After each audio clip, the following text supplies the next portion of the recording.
Hai, shalom teman-teman semuanya. Gimana kabarnya satu minggu ini? Sehat? Sukacita? Atau lagi capek? Aku berdoa biar teman-teman meskipun pernah mengalami fase nggak enak satu minggu ini, teman-teman tetap semangat ya buat melanjutkan hidup teman-teman. Dan selalu ada sukacita dan damai di hati teman-teman. Amin.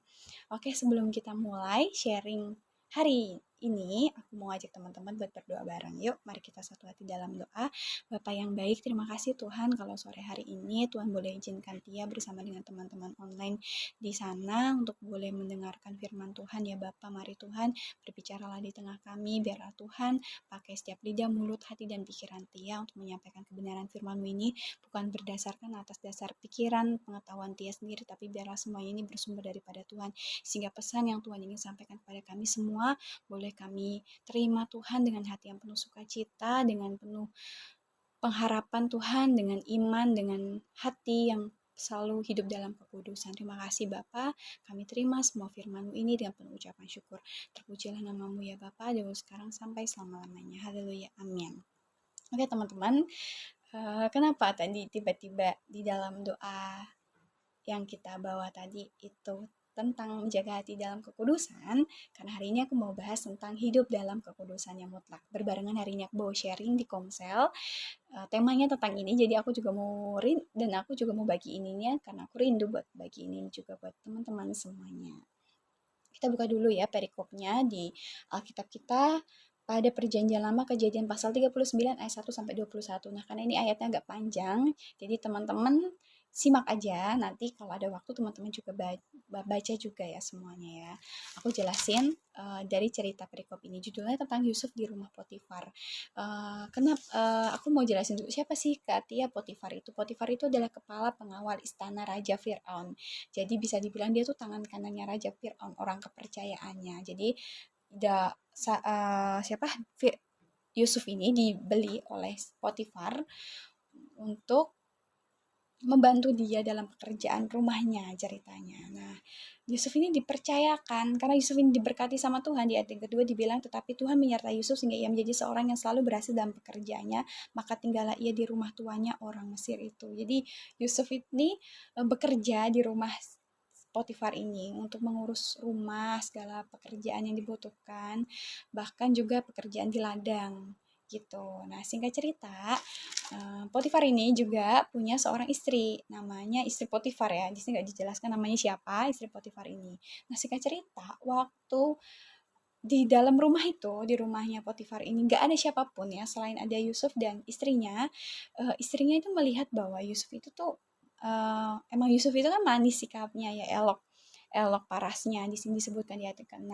Nah, selang beberapa waktu istri tuannya memandang Yusuf dengan berahi, pengen nih menggoda si Yusuf ini. Lalu katanya, marilah tidur dengan aku. Ayat yang ke-8, tapi Yusuf menolak dan berkata pada istri tuannya itu, dengan bantuanku tuanku itu tidak lagi mengatur apa yang ada di rumah ini, dan ia telah menyerahkan segala miliknya pada kuasaanku. Bahkan di rumah ini ia tidak lebih besar kuasanya daripadaku, dan tiada yang tidak diserahkannya kepadaku selain daripada engkau, sebab engkau istrinya. Jadi semua hal yang menyangkut keperluan rumah, pekerjaan rumah, semuanya tuh udah Yusuf yang urus. Jadi tuh udah tinggal enak aja gitu loh si Potifar ini. Tapi bukan berarti istrinya juga Potifar serahkan buat Yusuf, itu memang haknya si Potifar gitu kan. Yusuf tahu loh batasannya, dia tetap menjaga integritas dan imannya untuk menghargai dan memegang teguh ya prinsip dia untuk selalu hidup bertanggung jawab dan hidup dalam kejujuran saat dia bekerja di rumah Potifar ini. Tapi masih aja nih, yang ayat tersebut dibilang walaupun dari hari ke hari perempuan itu membujuk Yusuf. Jadi bukan semasa hari ini, berhari-hari istri Potifar ini membujuk Yusuf, ayolah kamu tidur dengan aku gitu. Nah, singkat cerita, di ayat yang ke-11 perempuan itu ayat ke-12, lalu perempuan itu memegang baju Yusuf sambil berkata, marilah tidur dengan aku. Tetapi Yusuf meninggalkan bajunya di tangan perempuan itu dan lari keluar. Nah, Yusuf tetap nih menjaga tubuhnya buat gak tergoda oleh si istri Potifar ini untuk ngajak tidur dengan dia. Nah, tapi di dalam ayat yang ke-14, jadi istri Potifar ini ya, udah ngajakin yang nggak bener Yusuf, dia juga malah memfitnah Yusuf. Ayat yang ke-14, dipanggilnyalah seisi rumah itu, lalu katanya kepada mereka, lihat di bawahnya kemari seorang Ibrani, supaya orang ini dapat mempermainkan kita. Orang ini mendekati aku untuk tidur dengan aku, tapi aku berteriak-teriak dengan suara keras. Hello, yang ajak tidur, sekali lagi ya, bukan Yusuf, tapi si istri Potifar ini, tapi dia bilang ke semua orang yang ada di rumahnya ini nih, pegawai-pegawainya, dia bilang bahwa Yusuf yang ngajak dia tidur gitu, makanya dia teriak bajunya ada di tangan dia gitu. Nah ini udah gak bener ya, jadi jangan sampai nih, aku mau reminder teman-teman, jangan sampai kamu buka satu celah dosa di mana kamu menuruti hawa nafsu kamu ya, seperti si Potifar ini menuruti hawa nafsu birahinya kepada Yusuf, pengen banget nih tapi nggak kesampaian, akhirnya dia menimbulkan lagi dosa yang baru, yaitu dosa untuk memfitnah bahwa yang mengajak tidur dia itu bukan dia tapi Yusuf gitu loh. Nah singkat cerita, ada lagi dosa yang dia buat juga. Nah juga ditaruhnya baju Yusuf itu di sisinya sampai tuan rumah pulang, sampai si Potifar ini pulang. Nah terus di sini disebutkan juga, dibilang perkataan itu juga lain diceritakan perempuan itu pada Potifar, katanya hamba orang Ibrani yang kau bawa kemari itu datang padaku untuk mempermainkan aku, tetapi ketika aku berteriak sekeras-kerasnya ditinggalkannya bajunya padaku, lalu ia lari keluar. Nah jadi si istri Potifar ini juga ngomong fitnah si Yusuf juga. Dia bilang ke suaminya bahwa ini loh anak buah kamu yang kamu bawa ke rumah ini, orang Ibrani ini, malah dia yang ngajak tidur aku gitu. Ini buktinya nih bajunya nih, aku pegang gitu. Nah terus karena si Potifar ini cemburu ya kan, cemburu, dia langsung menangkap Yusuf, langsung bawa dia, memasukkan dia ke dalam penjara. Namun di sini aku mau garis bawain ya ke teman-teman semua.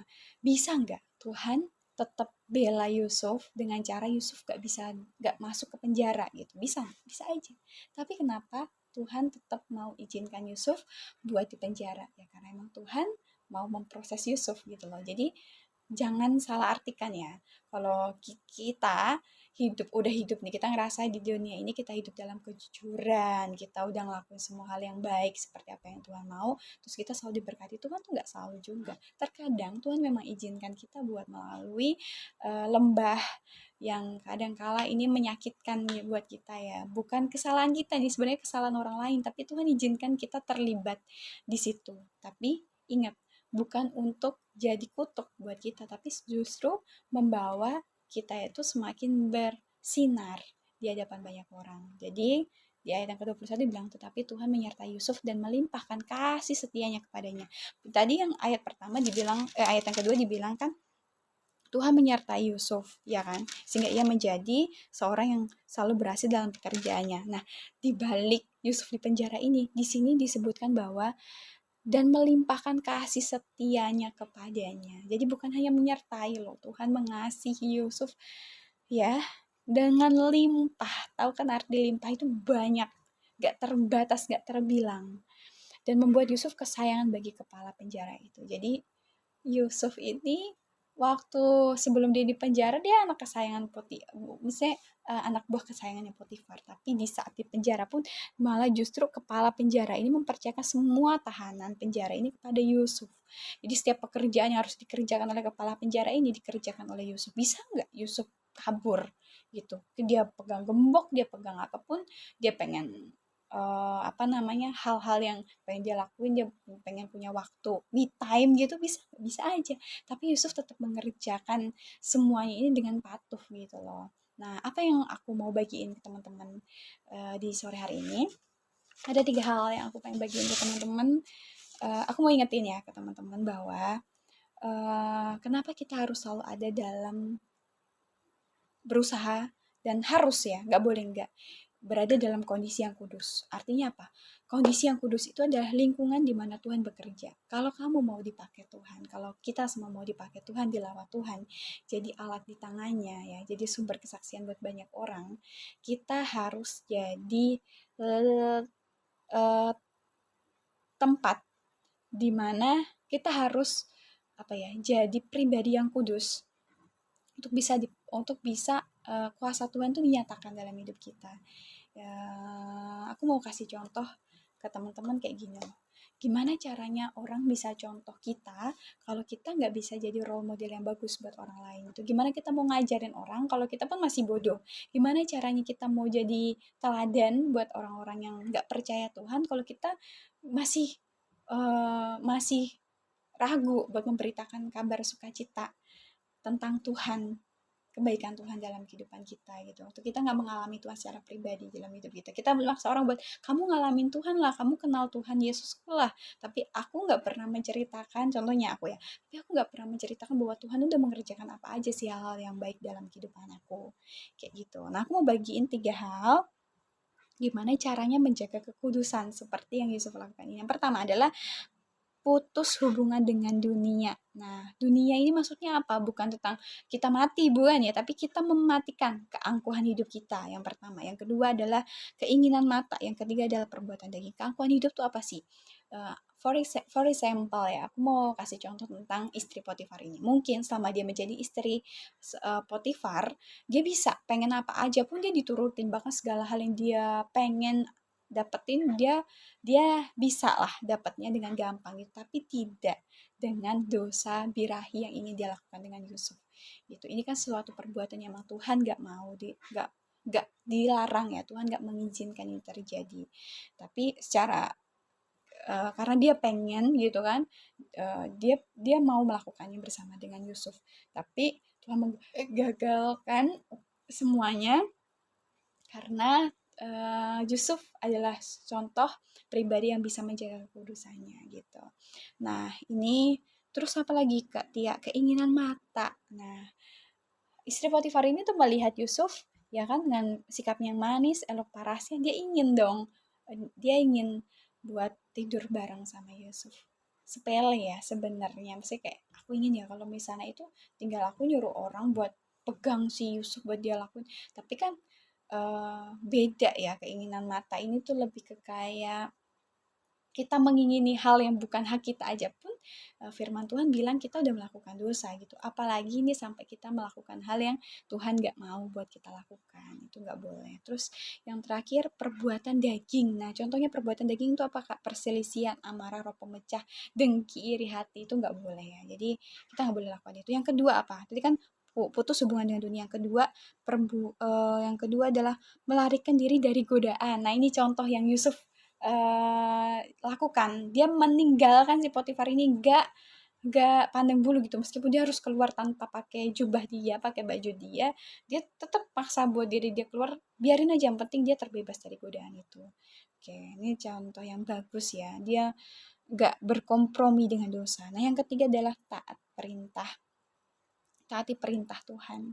Kenapa taati perintah Tuhan? Karena perintah Tuhan adalah perintah yang manis, perintah yang penuh kebenaran, perintah yang bisa bawa kita menuju janji Tuhan agar tergenapi dalam kehidupan kita.